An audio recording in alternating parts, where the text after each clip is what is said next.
Viime syksynä tarvihin apua rännien puhdistamiseen, kun olivat virulaiset täyttyneet lehdistä. No, olin jo ite menossa kotolle, mutta tipahin tikapuuta ja vennätin selkäni siinä samalla.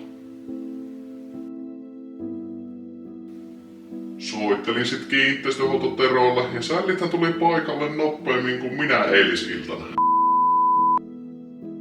Soittelin sit kiinteistöhuoltoterolle ja sällithän tuli paikalle nopeammin kuin osasin edes ajatella. Siinä sitten selitin mitä oli käynyt ja kerroin, että mitä pitäisi vielä tehdä. Enpä kerennyt kissaa sanoa, kun sinnehän ne ukot katolle sujahti nopeammin kuin suppo takapuolella. Eipä siinä sitten muuta kuin oottelin hetken ja sieltähän kuuluu huuto, että rännit on tyhjät. No sama se minäkin sanoin eilisen romanttisen illan päätteeksi vaimolle.